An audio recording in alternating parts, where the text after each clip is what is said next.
Share transfer এবং share transmission.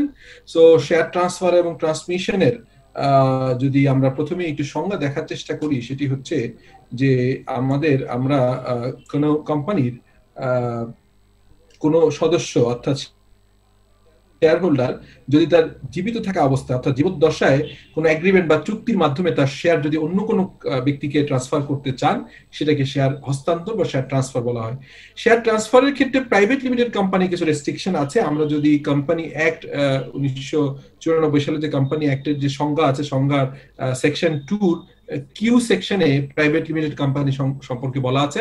সেখানে অবশ্য বলা আছে যে একটা প্রাইভেট লিমিটেড কোম্পানি তার আর্টিকেলে কিছু রেস্ট্রিকশন দিতে পারে, যেমন এই শেয়ার হোল্ডাররা বাইরে ওপেন মার্কেটে শেয়ার অফার করতে পারবেন না, উইদিন দ্য শেয়ার হোল্ডারদের প্রিমটিভ রাইট থাকবে। সেগুলো নিয়ে আমরা আলোচনা করবো। মূলত পাবলিক লিমিটেড কোম্পানি এবং লিস্টেড কোম্পানিগুলো তাদের শেয়ার পাবলিকলি ট্রেড করা অনেক ইজি, বাট যদি প্রাইভেট লিমিটেড কোম্পানি বলেন, সাধারণত ধরে নেওয়া হয় যারা স্পন্সর ডিরেক্টর যারা শুরু করেছেন তারা, এবং অনেক ক্ষেত্রে যদি কোনো স্পন্সর ডিরেক্টর মারা যায় সেক্ষেত্রেও কিছু ব্যবস্থা আছে, শেয়ার ট্রান্সমিশন বলা হয়, সেটি নিয়ে আমরা পরবর্তীকালে আলাপ করব। সো শেয়ার ট্রান্সমিশন যেমনটি আমি বলছিলাম যে শেয়ার ট্রান্সমিশন কার্যকর হয় হচ্ছে, নর্মালি আমরা শেয়ার ট্রান্সফার যখন বলছিলাম সেখানে আমরা অতি পরিচিত একটা ফর্ম আছে, ফর্ম 117। এই 117 এর মাধ্যমে আমরা শেয়ার ট্রান্সফার করতে পারি। নর্মালি আগে হচ্ছে শেয়ার যিনি দাতা অর্থাৎ যিনি ট্রান্সফার করছেন ওনাকে আরজেএসসি তে যেতে হতো না, বাট গত কয়েক বছর যাবত এটি নিয়ে আপনার কাজ চলছিল, এবং ফাইনালি 3-4 বছর আগে একটা ডিসিশন আসলো যে অনেক ধরনের ফ্রড হয়ে থাকে। যেমন জমি যখন ট্রান্সফার হয়, জমি যখন সেল করা হয়, তখন কিন্তু জমির যিনি দাতা তাকে ম্যান্ডেটরিলি সাব রেজিস্ট্রি অফিসে উপস্থিত থাকতে হয় যদি কমিশন করা না হয়। সিমিলারলি আরজেএসসি তে কমিশন করার একটা অপশন আছে, আদারওয়াইজ নর্মালি কিন্তু তাদেরকে আরজেএসসি রেজিস্ট্রার অফ জয়েন্ট স্টক কার্যালয়ে যে ফিজিক্যালি ট্রান্সফার করতে হয়, এটিকে বলে শেয়ার ট্রান্সফার। আর ট্রান্সমিশন হচ্ছে অপারেশন ব্লকের মাধ্যমে এটা চেঞ্জ হয়। কি কি ক্ষেত্রে ট্রান্সমিশন হতে পারে? যদি কোনো শেয়ার হোল্ডার বা কোনো সদস্য যদি মারা যান, সেক্ষেত্রে তার সাকসেসর যারা আছে, মুসলমান হলে মুসলিম পারিবারিক আইন অনুযায়ী যেভাবে তার সাকসেসর হবে, সাকসেশন সার্টিফিকেটের মাধ্যমে, কোর্টের মাধ্যমে, অপারেশন ব্লকের মাধ্যমে ট্রান্সফার হবে।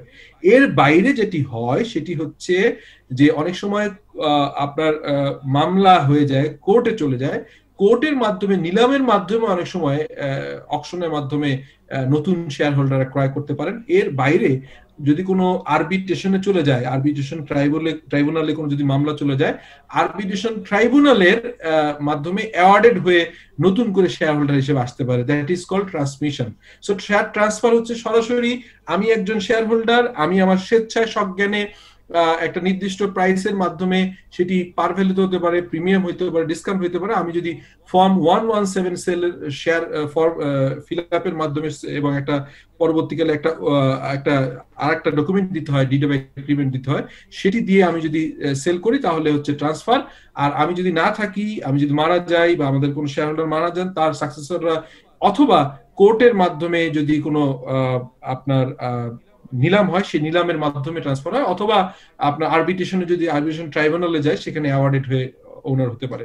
শেয়ার ট্রান্সমিশনের ক্ষেত্রে এই কোর্ট বললো অথবা সাকসেশন রুল অনুযায়ী হলো, যাই হোক না কেন, বোর্ড অফ ডিরেক্টরদের কাছে আর্টিকেলের মাধ্যমে শেয়ার ট্রান্সমিশন অ্যাকসেপ্ট অথবা রিজেক্ট করার ক্ষমতা আর্টিকেল অফ মেমোরান্ডাম এবং আর্টিকেলের মাধ্যমে অন্য সাধারণ সভায় বোর্ড অফ ডিরেক্টর গ্রুপে ন্যস্ত করা যেতে পারে।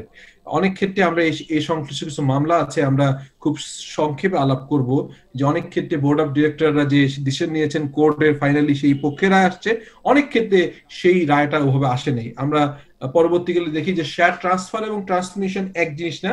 কোম্পানি আর্টিকেল অফ অ্যাসোসিয়েশনে যদি এরকম কোনো প্রতিবিধান থাকে যেখানে পরিচালকের অনুমতি ছাড়া কোনো কোম্পানি মানে তাদের নিজেদের বোর্ড অফ ডিরেক্টর বা শেয়ার হোল্ডারদের বাইরে কারোর কাছে শেয়ার হস্তান্তর করতে পারবে না। আমি যেমনটি বলছিলাম যে কোম্পানি অ্যাক্ট 1994 সালের যেখানে সংজ্ঞাগুলো বলা আছে, সেকশন 2 এর কিউতে বলা আছে প্রাইভেট লিমিটেড কোম্পানি, সেখানে আর্টিকেলে কিন্তু বলা যায়। বাট শেয়ার ট্রান্সমিশনের ক্ষেত্রে আপনার আর্টিকেলে কোন রকম ক্লজ এনে কিন্তু এটাকে বন্ধ করা যাবে না, বিকজ অর্গানাইজেশন হচ্ছে পারপিচুয়াল নেচার, অর্গানাইজেশন আজীবন বেঁচে থাকবে, শেয়ার হোল্ডার বা ডিরেক্টররা হয়তো মারা যাবেন, থাকবেন না, তো সেক্ষেত্রে ট্রান্সমিশনকে কোনোভাবেই বাধাগ্রস্ত করা যাবে না।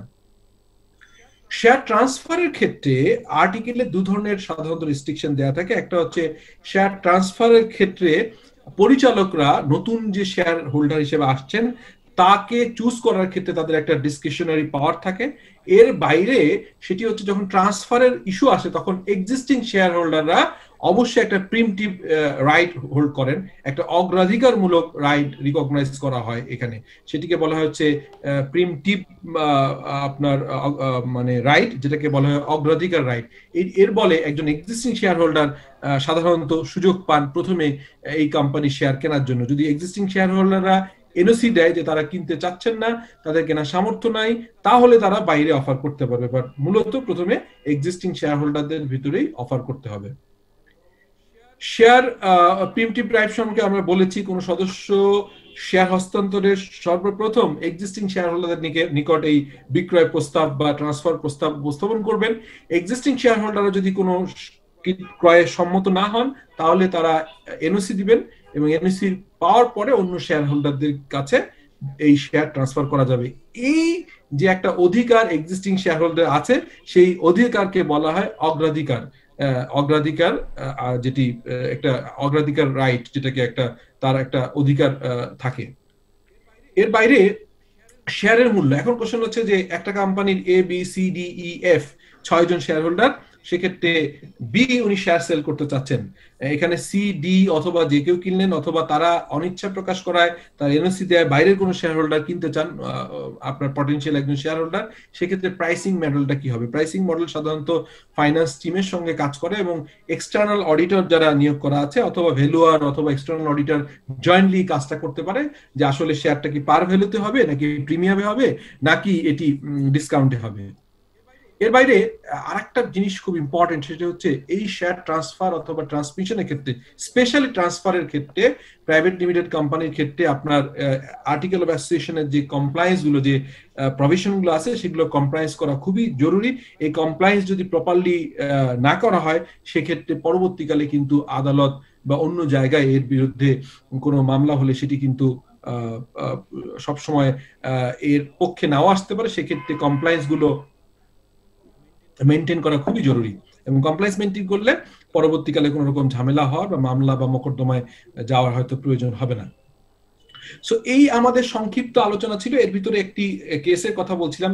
ইন্ডিয়ান কোর্টে একাধিক মামলা এসেছে যেখানে দেখা গেছে যে শেয়ার ট্রান্সমিশনের ক্ষেত্রে এক্সিস্টিং বোর্ড অফ ডিরেক্টর বা শেয়ার হোল্ডাররা অনেক আপত্তি তুলেছেন, বাট কোর্ট এটিকে কর্ণপাত করেনি। কোর্ট ট্রান্সমিশন প্রপারলি আইনগতভাবে করেছে। বাট শেয়ার ট্রান্সফারের ক্ষেত্রে দেখা গেছে যে কোনো একজন, লেটসে আমি যে উদাহরণটা দিচ্ছিলাম যে এক্সিস্টিং শেয়ার হোল্ডার আছেন A B C D E F 6 জন, এর ভিতর বি তার শেয়ার সেল করতে চাচ্ছেন এবং এরপরে আর যে 5 জন শেয়ার হোল্ডার আছে তারা এই শেয়ার কিনতে চাচ্ছেন না, তখন কিন্তু অন্যদের এনওসি নিয়ে বি বাইরে লেটসে আপনার জেটকে অফার করলো শেয়ার কেনার জন্য।